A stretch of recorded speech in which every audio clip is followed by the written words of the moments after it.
Current ہماری leadership ہے یہ ساری گئی, یہ تو ان کی ریلیونس ختم ہو گئی ڈاکٹر صاحب. ہاں, ریاست فیوچر میں یہ irrelevant. ابھی یوتھ جو ہے وہ اتنا ڈس ایلوژن ہوگا کہ کچھ لیڈرز نے ان کو بہت اونچا ان کو ہوپ دلا دی. اب وہ جو ہوپ گرے گی تو پھر ہوپ کا ڈیش ہونا زمین پہ ایسے ہی ہے جیسے خلافت موومنٹ کے بعد پھر آئیڈیا آف پاکستان نے برتھ لیا. تو اب ایک نئے آئیڈیا نے برتھ لینا ہے اس میں سے.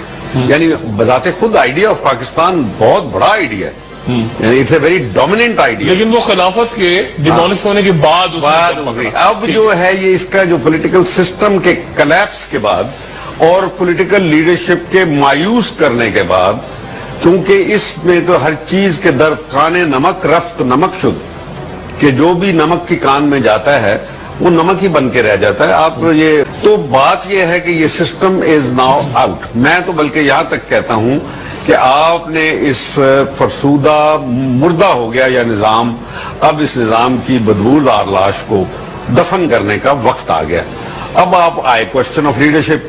پولیٹیکل لیڈرشپ قوموں کو کوئی منزل تک نہیں پہنچا سکتی. پاکستان کی منزل بہت بلند ہے اور اسے انسانیت کے لیے ایک نیا نظام عطا کرنا ہے انسانیت کو.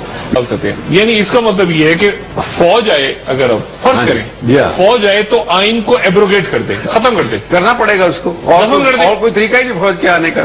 اچھا, اس کو دفن کر دیں تو پھر کیا کریں؟ نیا آئین بنائیں گے انشاءاللہ, اور لوگ تیار ہیں. You will be surprised کہ people are ready. آپ مت سمجھیے کہ یہاں پہ جمہوریت سے بہت پیار ہے لوگوں کو. خدایا جمہوریت سے حسن جمہوریت, یہ حسن جمہوریت کیا, اس نے داغدار کر دیا ہم کو, ہماری زندگیاں برباد کر دی لوگوں کی, اور غریب لوگوں کا ستیہ ناش کر دیا. حسن جمہوریت ہے کہ لوگ لوٹیں, باہر جا کے پیسہ رکھ لیں, قوم کو غریب اور محروم کر دیں. یہ حسن جمہوریت ہے. تو بابا یہ جمہوریت نہیں ہے. جمہوریت کے نام کے اوپر ایک فراڈ ہے. جمہوریت ایک ایلبائی ہے, یعنی ایک جواز ہے ان کا, تاکہ اپنے مقاصد کو یہ حاصل کر سکے جو ذاتی مقاصد ہیں یا گروہی مقاصد ہیں. ذاتی اور گروہی, میں ان دونوں کو ریجیکٹ کرتا ہوں. قرآن دونوں کو ریجیکٹ کرتا ہے. گروہی مقاصد بھی نہیں, ذاتی مقاصد بھی نہیں. اگر قومی اب پولیٹیکل پارٹیز کی لیڈرشپ, کیونکہ وہ اس کا ایک چھوٹا سا حصہ ہوتا ہے قوم میں.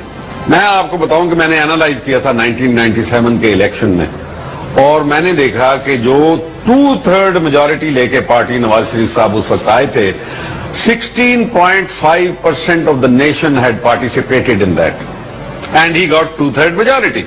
میں نے اس کو خود ابھی فگر نکال کے آپ دیکھ لیں. تو اس کا یہ مطلب ہے کہ قوم اور ہے اور نظام اور ہے. تبدیلی تو کسی کو نہ کسی کو پریسیپیٹیٹ ایکشن, جس کو ہم کہتے ہیں نا کہ ڈیسائسو پریسیپیٹیٹ ایکشن لینا پڑے گا اس ملک کی خاطر. This system and Pakistan cannot coexist anymore. If you ask me, I will give a definite value judgment on this, although it's always risky to give a value judgment. But I am taking the risk کہ میں اس کے اوپر ایک value judgment دوں کہ Pakistan and this system can not coexist, but Pakistan must exist. Pakistan has to exist and we will exist. Therefore anything that comes in the way must be knocked down. سیدھی سی